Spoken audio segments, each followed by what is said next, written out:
Welcome to episode 128 of the Left Behind Game Club. This week we play Katamari Damacy REROLL. Let's get right into it. You're listening to the Left Behind Game Club.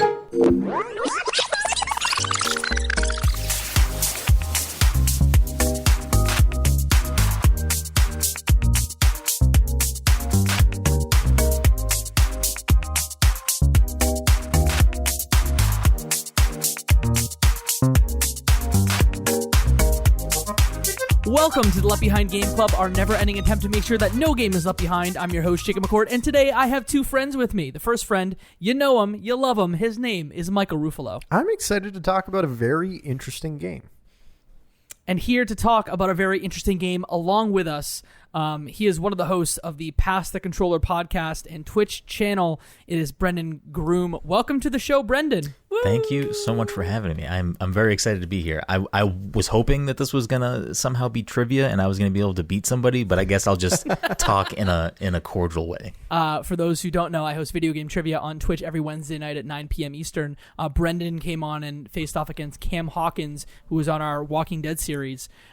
So if you're interested in that, go check that out. But in the meantime, Brenden, tell us about what you do and about yourself. So I am just a little old guy over here on the East Coast of the United States, just trying to talk about video games and the stuff that we all love. I do that over at Pass the Controller, host a weekly show. We stream. I write a lot of stuff too on our website if you want to hear my bad opinions, or I guess read my bad opinions. So that's kind of what we got. I try to champion indie games whenever I can because I love indies. And where can you be found on the internet? People can find me personally at bgroom if you want to come yell at me about my horrible takes, or you can find Pass the Controller at Pass Controller. And that's what P. Can you spell it out for Twitter for those who are interested? Yes, PASS Controller, CONTROLLER, and I am at bgroom, BEGROOM. Bet you didn't Wonderful. think you were going on a spelling bee. Here we if are. I didn't mess up any of that, then I think I'm good for the rest of the show. Like I think I'm gonna speak very eloquently. Well, let's roll on with our talk about Katamari Damacy REROLL, which is a video game developed and published by NAMCO, originally released on the PlayStation 2 way back in 2004.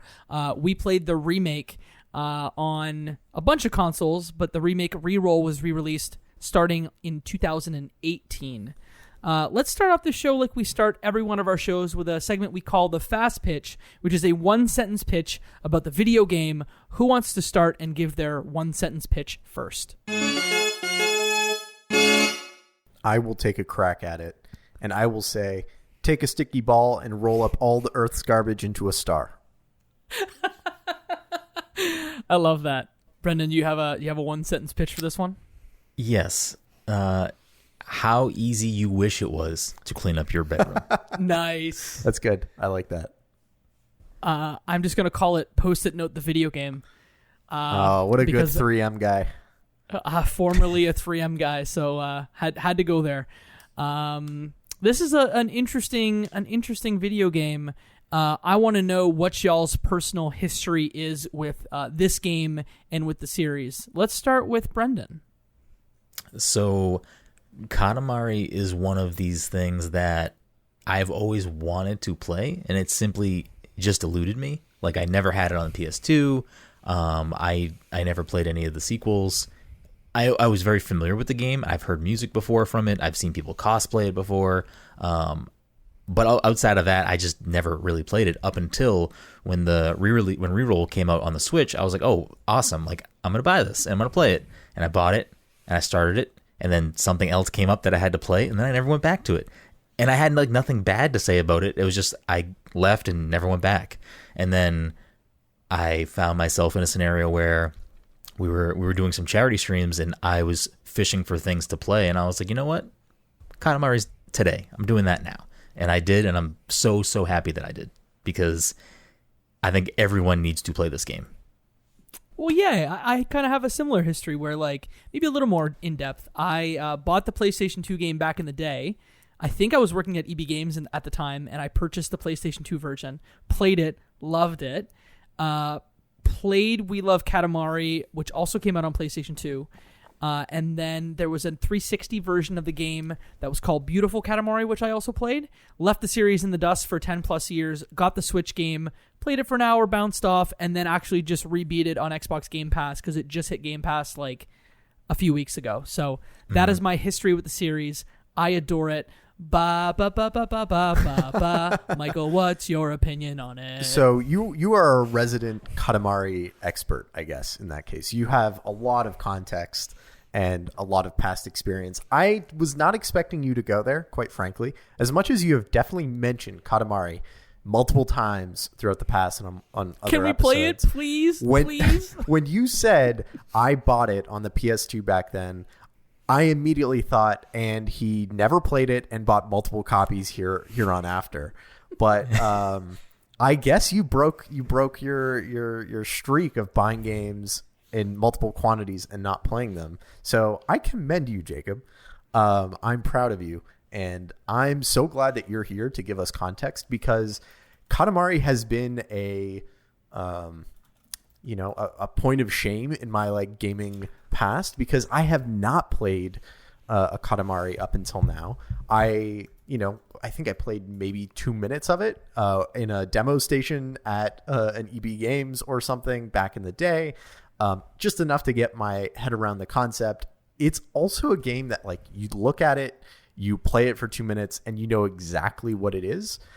So I never really felt like I needed to play more than the brief encounter I had. But this is the first Katamari that I've really sat down and played. So I'm so glad you're here to give us all that context, because I don't have it. I am the player who, like, when Winamp used to be a thing, because we're both old, I used to find the like It whips the video llama's game ass. channels. Yeah, and I used to download the Katamari tracks by like ripping them off of video game FM channels on Winamp and just like putting it on my MP3 player, those very long Katamari tracks. So like, y'all, I'm ready to talk about Katamari and basically anything Kita Takahashi does, because he did Watam, which came out on PlayStation 4 recently, which is super, super weird. He did Nobi Boy on PlayStation 3. Oh. Also very strange, yeah. Wow. So I mean, I definitely have heard of Nobi Boy and the really weird, is it she and him, or he and her, and their journey to like consume the universe or something, or consume the solar system or something like that. Yep. But I had, again, not played it and just known it as a very odd game. So very cool to know that there's a connection there. Yeah, girl finished the universe in like 2015, 5 years after the game came out. So yeah, Nobi Boy is a weird one if you want to find some information online about it. So Jacob, I would love if you could give us like more context historically about this game, like what else was coming out at the time, like what this game was like playing it back then, anything that you can help round it out, because the thing that I was not expecting when we agreed to play this and load it up and get in is that this is basically a PS2 game. Yes. Let me use more words now.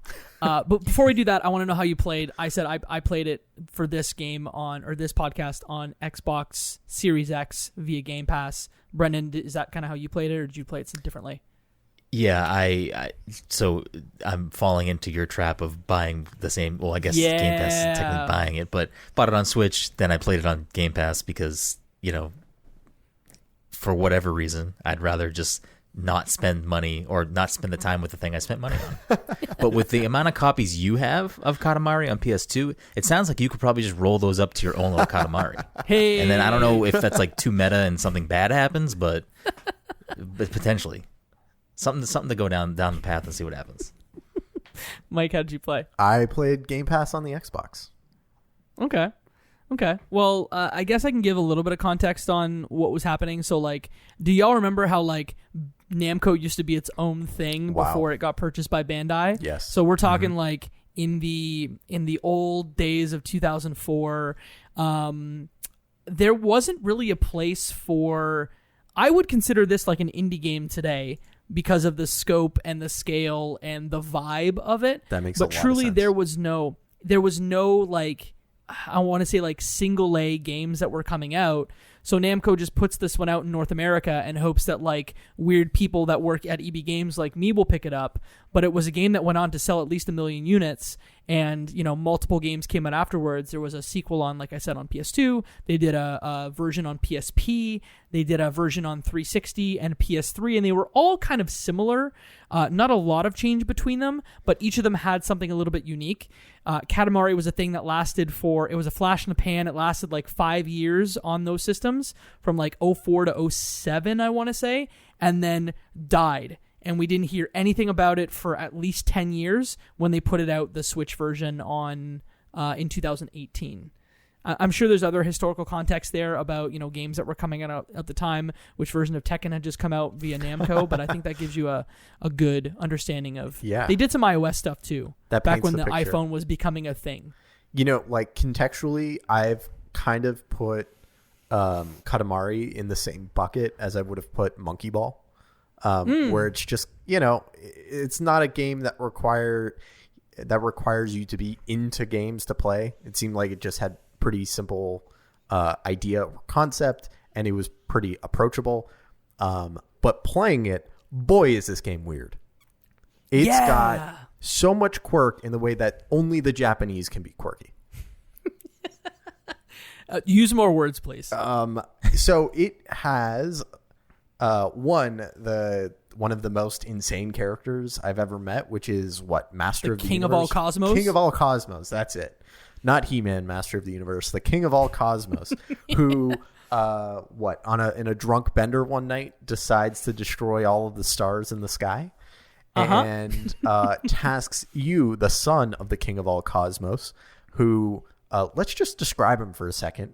He looks like He's 2 inches tall. Is he?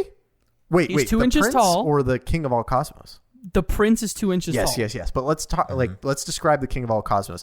I would describe him as, he reminds me of a character from One Punch Man, who is just incredibly chiseled. You know that if you've seen One Punch Man, there's this fish enemy who's just incredibly chiseled and seems crazy, and it always has this puckered smile. Reminds me of him, just super chiseled, pretty oddly shaped, and seems pretty manicured, I guess. How would you guys describe the King of all Cosmos? Brenden, why don't you go first? I don't know if there is a comparison for me. The artwork and the character design in this game are very unique to me. The King of all Cosmos, it's a shame that he's not a stage and smash and you can play the prince or something. It's such a unique design. It's very it feels very PS2 era, but also feels like if you were to discover Katamari for the first time today, I don't think that would look like outdated character design. I think you'd be like, oh, this is pretty rad. Yes. Yeah, he reminds me of Incineroar if you're going to bring it to Smash a little bit.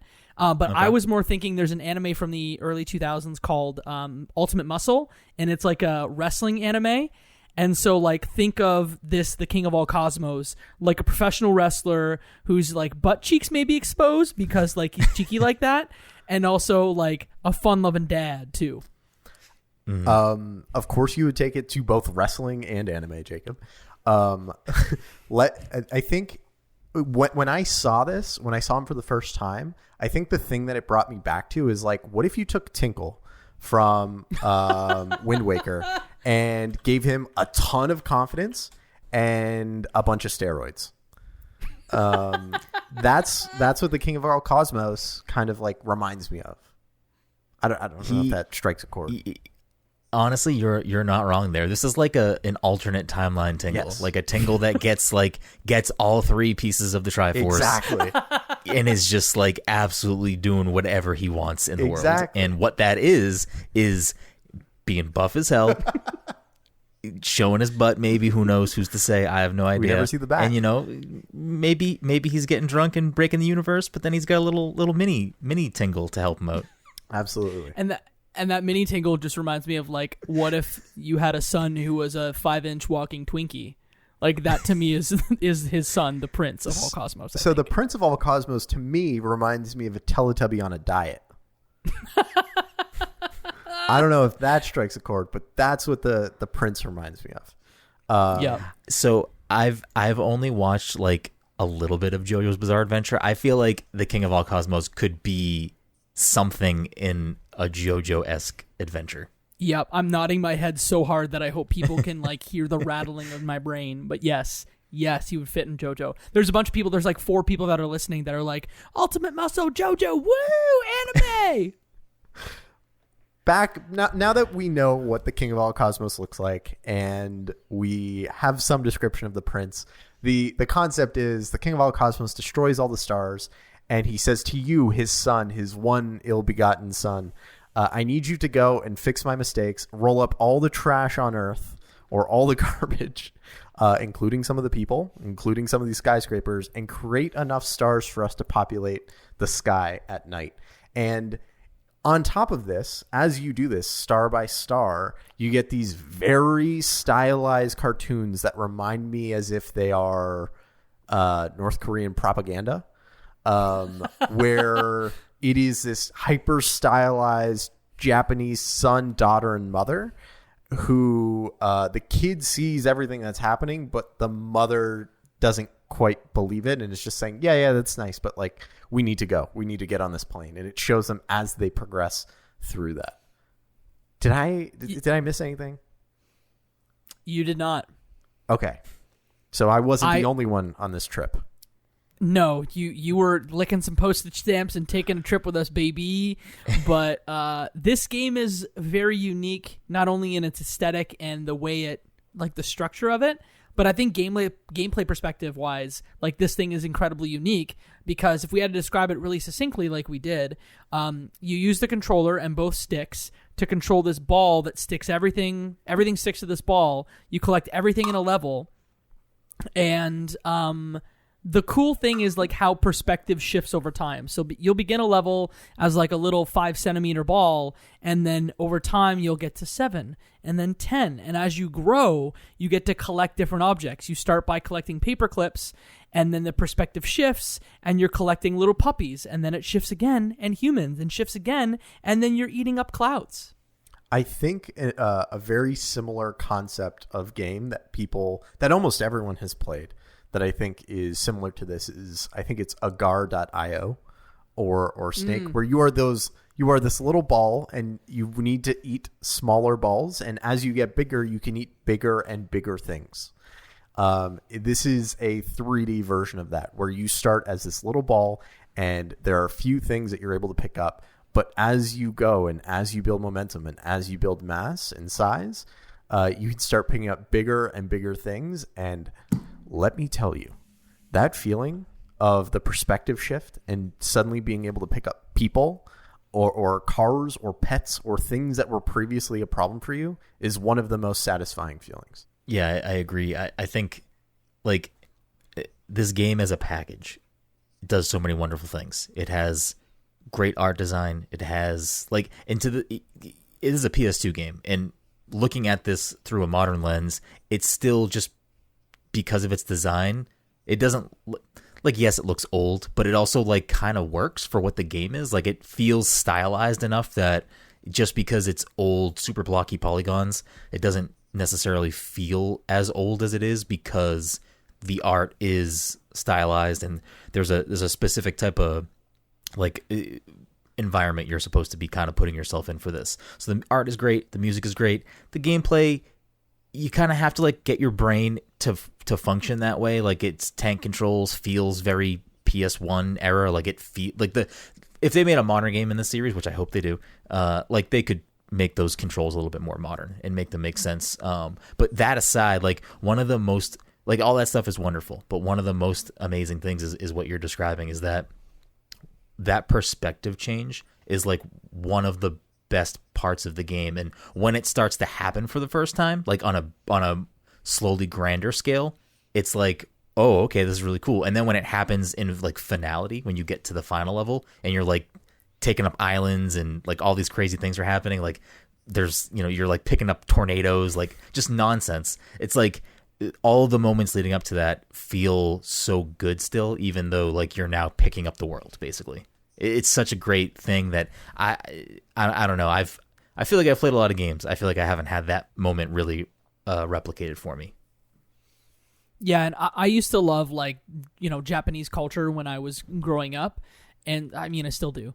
And so like getting to experience this game and like picking up objects that I may not have been familiar with was cool. The music, we've touched on it, but you get these like 10-minute jazzy like Japanese pop tracks, and they loop sometimes because the levels are long, but like by the end of it, like you're bobbing along and like you're like, cool, how can I listen to this on my iPod back in the day?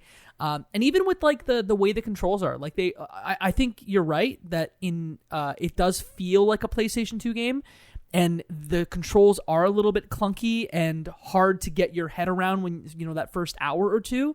But I would almost say it fits with like the cheeky nature of the game, and that like you don't have full 100% control of Katamari. Like you're doing 70 to 80% of the things you want to do at all times. And sometimes you mess up and you bump into something and you lose part of your Katamari, but that's okay because the game isn't punishing and you can just pick it right back up. Yeah. I think you make a good point that it's not super punishing. It's not really that competitive. But throughout my whole experience of the game, I never felt like I had the control over the prince and where I wanted the ball to go. And where I was expecting I would run into issues is, I picked up this thing that's very oddly shaped and it's only on one side of the ball, and therefore it's going to be hard for me to roll it over that. But instead, the majority of my issues controlling was getting the prince and the camera both where I wanted them to be and rolling in the direction that I wanted. So it was not the challenge that I was expecting, but it was still not as smooth as I would have liked. And to your point, Jacob, I think it adds to like what this game is. If this game controlled really smoothly and you had a ton of dexterity, I think it might actually clash with the like aesthetic and weird, I don't want to say jank, but weird quirk of the game. Like it's not a surprise to me that the controls are quirky in their own way. I'm the guy who found like the really weird PS2 games, like, The Adventures of Cookie and Cream. I was the guy who played, I don't know, Mr. Mosquito on PlayStation 2, A Dog's Life, Gitaru Man, Ribbit King. Like this game, I don't know. Did you guys Brenden, did you remember any of those? I know a lot of those, but I have not played a lot of those. Yeah. So but I'm familiar with components to them. Yeah, so like Gitaru Man is like a rhythm game. What did I say? Mr. Mosquito, you play a horny little mosquito who goes and chases after women. And Ribbit King is like a weird golf game. But like this was entirely my aesthetic of like very strange, off the beaten path, like not perfect video games. And I guess I'm just like really happy that this thing, 1, was released in North America, but 2 was re-released, for modern consoles. So question I have, which Katamari is this based off of, and how does it compare to the other Katamari games? So this is a remake of the original Katamari Damacy on PS2, which came out in 2004. Like I said, there's 2 on PlayStation 2. This and We Love Katamari, and then they released a PSP game, which I don't remember what it was called. Beautiful Katamari on 360, Katamari Forever on PlayStation 3, and they're all very, very similar. Like if you played one, you've kind of played them all. Obviously, there are different levels and high def graphics, whatever, but they're all kind of samey. So if you've played one, you've kind of played them all. Very cool. Yeah. That's kind of what I expected. I'm not quite sure you can add a lot to the mechanics of this. I mean, you might be able to add types of obstacles or things that you can't pick up without it destroying your progress. But again, like this game doesn't seem like it's that competitive or involved. It seems casual almost by design, and approachable. And because of that, like, I'm not sure you want more challenge in Katamari 2. I might be wrong. Yeah. No. The like 360 game added multiplayer where you could play like split screen with two people. There was like a time attack mode. There was this weird like leaderboard that showed like how much stuff you had rolled up compared to other players, which I guess like fed right into what he did with Nobi Boy. But yeah, it's very much like if you played one, you played them all. So I want more Katamari, having played this game now for the third time. But I just don't know how you do a sequel to this thing. I don't know, Brenden, if you can think of a way that a sequel can be done. But this game is kind of so unique, but it's in such a defined corner that I don't know how you bust out of that.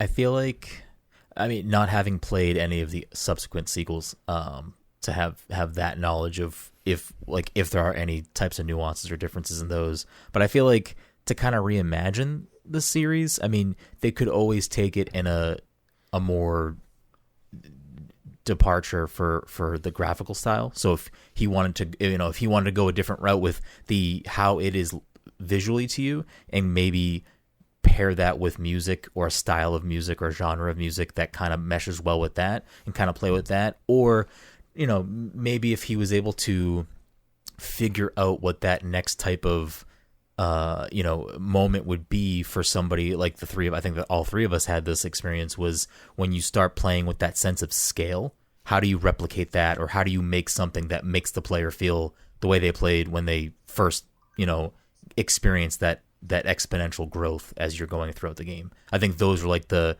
kind of what make, like, everything else we said about Katamari, great.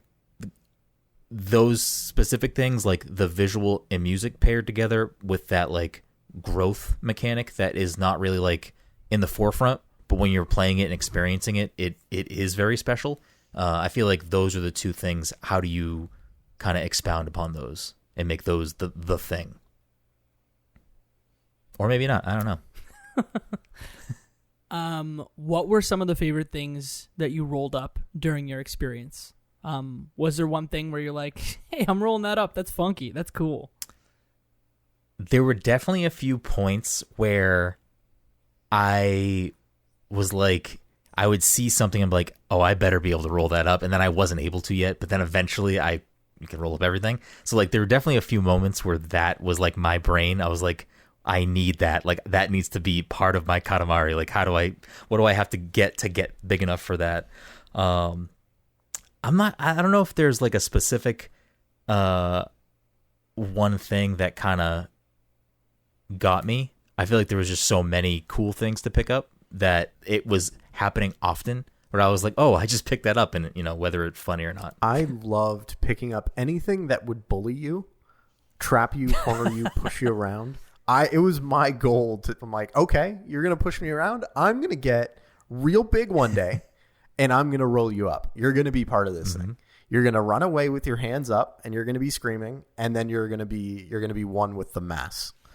And I just really love those moments. I love those moments where you're also just on a roll. Like you just maintain the momentum. You don't really slow down. And then that perspective shift happens and you're like, oh yes, now I can roll over all of those things that I couldn't roll over before. And a lot of the times those things were people. Yeah, I was going to say, like, I love rolling up animals, especially, like, the ones on four legs. Like, when the cats are doing, like, their little cat dances, like, attached to your Katamari while you're rolling them up. It's fantastic. And then, Brenden, like you said, getting up to a certain size and, like, rolling over a squid, or finding the man that's beating up kaiju and, like, getting the Ultraman in your Katamari was just super fun. I can't think of many experiences in gaming that are as satisfying as like going from like 3 meters when you start to 300 meters by like in a 20-minute span. It's truly like, and I think, Mike, when I was talking about this game to you, I was like, you don't need to play the whole thing. You just need to get to a point where like maybe you get up to the 7th or 8th make a star, where you really see how the perspective shifts from like you are rolling over by somebody's feet all the way up to like you're now rolling up buildings. That's why I would implore you, like, if you're on Game Pass, you have Game Pass, like, just play this game for 2 or 3 hours, and, like, I'm sure you'll have, like, a phenomenal time. So I might be putting myself in, like, weird kid camp over here, but Did you ever, as kids, play mental games with yourself? Like, in the world, visualizing what a video game, like create your own video game with your mind?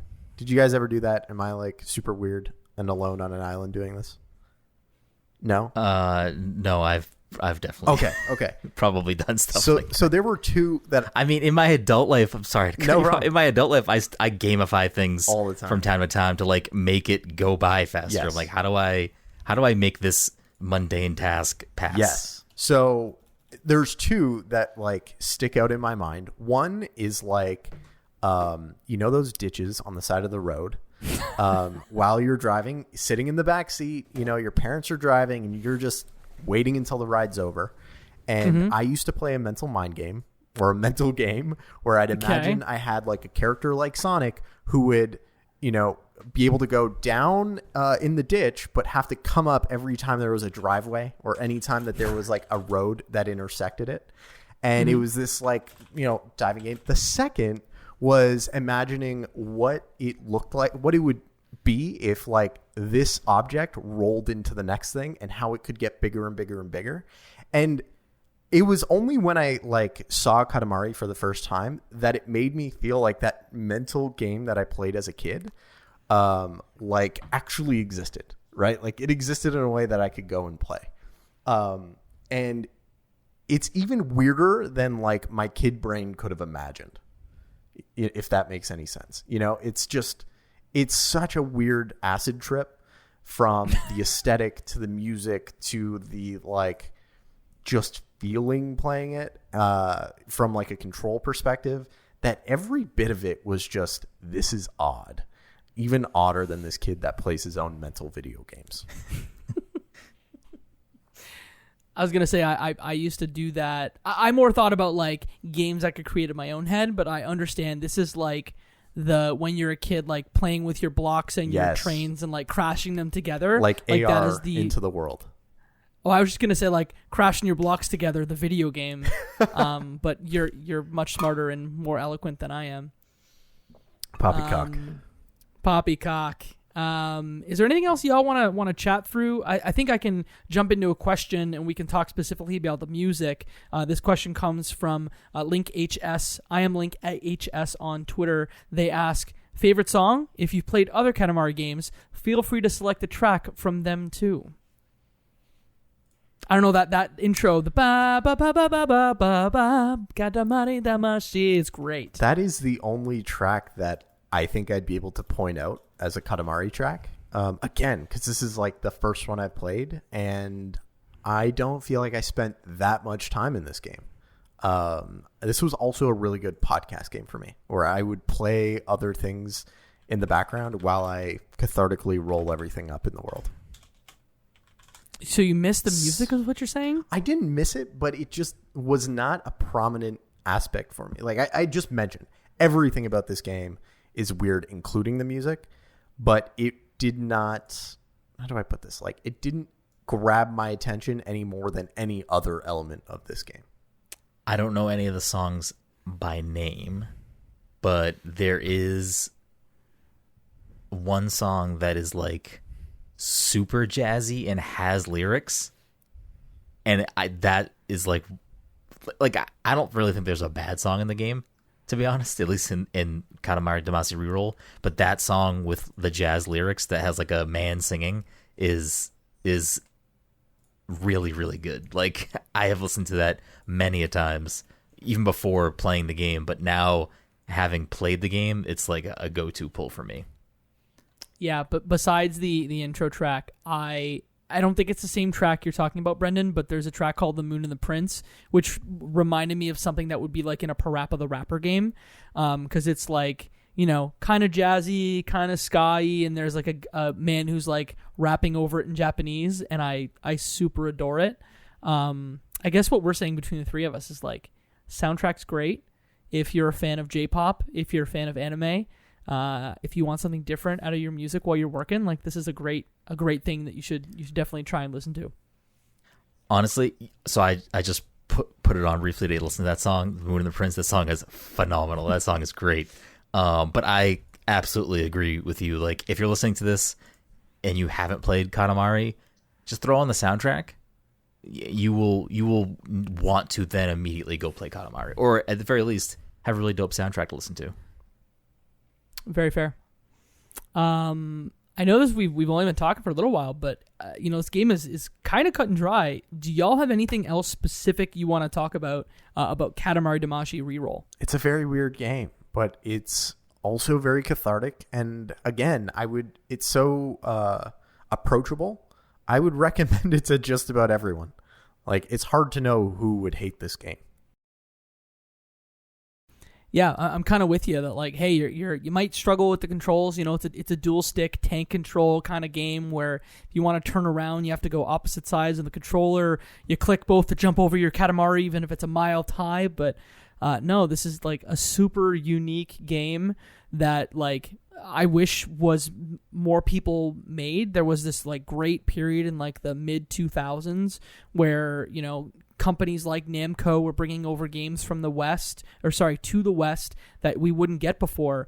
This is one of the biggest. It's fantastic. I can't recommend it enough. If you have Game Pass, like, do yourself a favor, add it to your queue, play it for an hour, and I promise you're either going to bounce off it immediately because it's super weird, but if you're a fan of this podcast and you're a fan of me, which I'm sure there's at least one of you out there, please play this game. It is phenomenal. You will not regret your time with Katamari Damacy REROLL.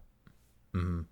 This is like this is a game that if it was made today would be like an Annapurna published game. Yeah, 100%. Like, this is what this is. So if you like Annapurna games, there you go.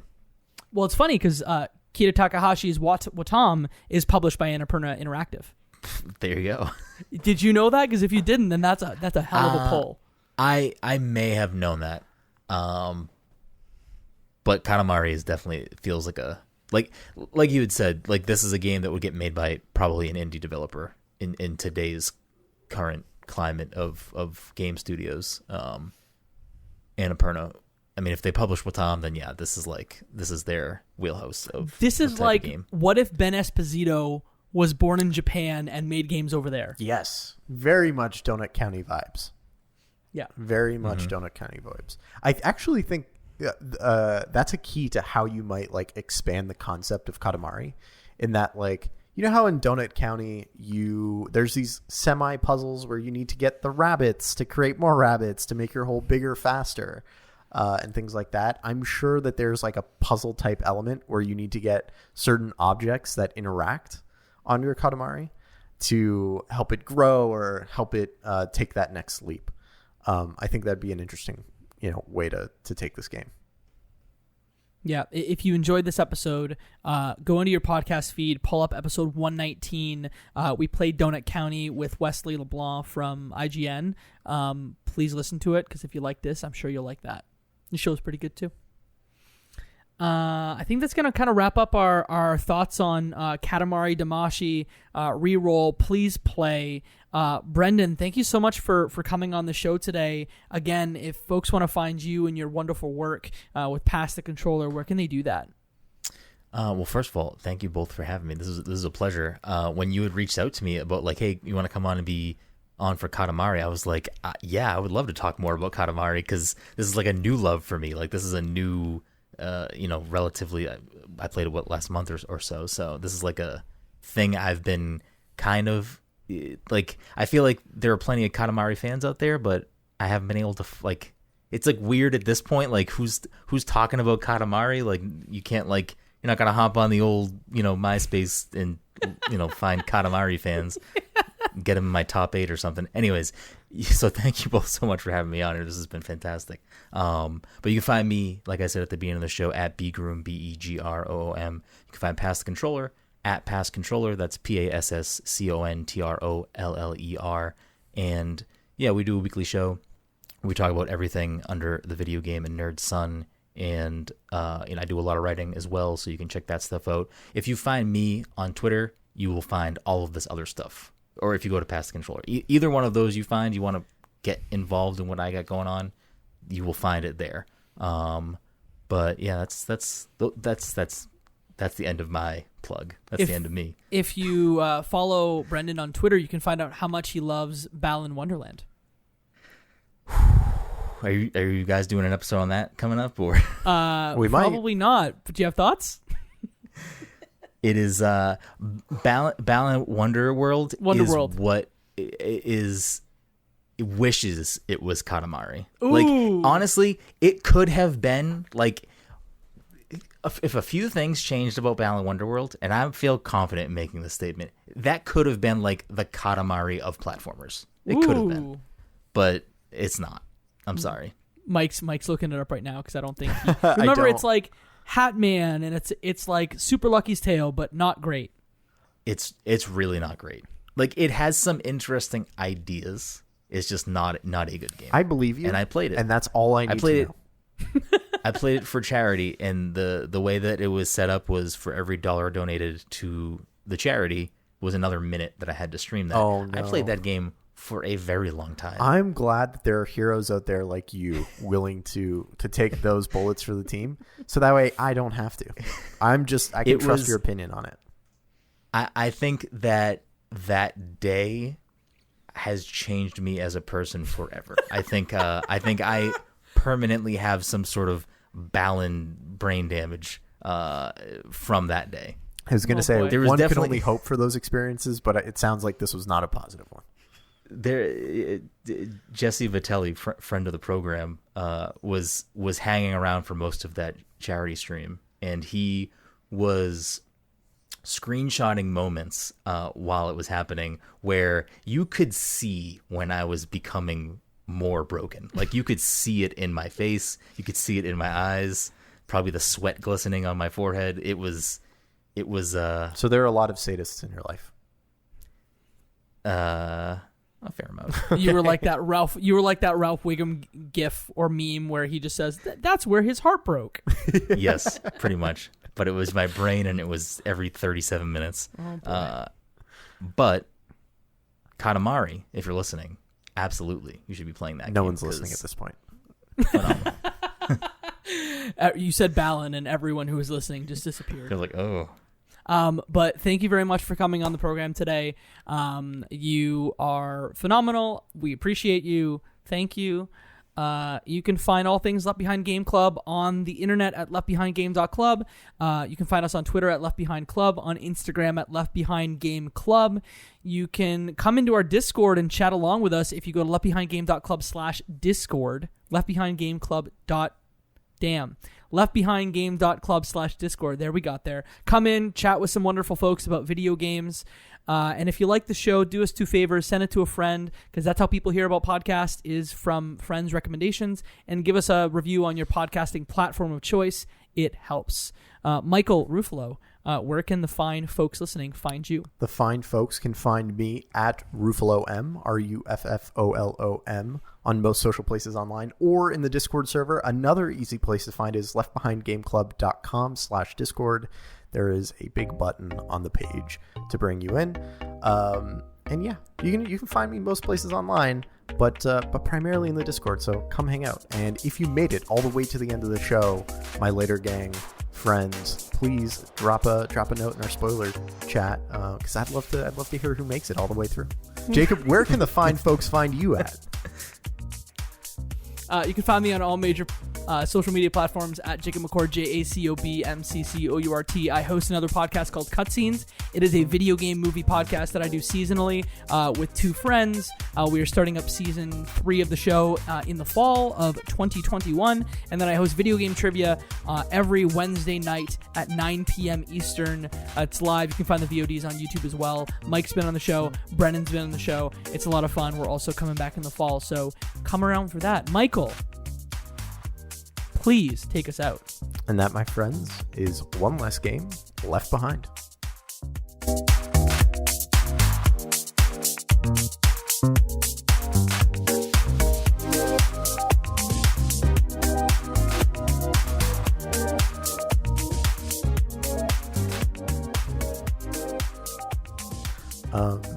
Yeah, Brendan, where can the people find you? Sorry, you're cutting out, but Brendan did that. Oh, my bad. You can find me in Balan Wonderworld. My bad. I got lost. My brain was broken through the that last chat. It's okay, just team me up. Jacob, what do we say to them? Nope, you gotta have me pitch my things. Wait, you didn't do yours already? No, I didn't. I didn't pitch Oh. mine already. Damn, my brain's really fried. Balin broke your brain. Balin broke my brain, man. See, I'm just it's- hearing about it. It's all it. Yeah.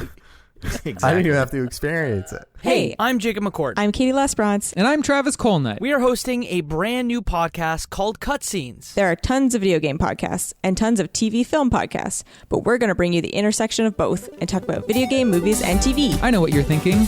Aren't most of them not very good? Wrong. Some of them are fine. And we're going to tell you all about them. Make sure to subscribe on your podcasting platform of choice. Follow us on Twitter at cutscenes_pod. And most importantly, give us a listen. See you soon.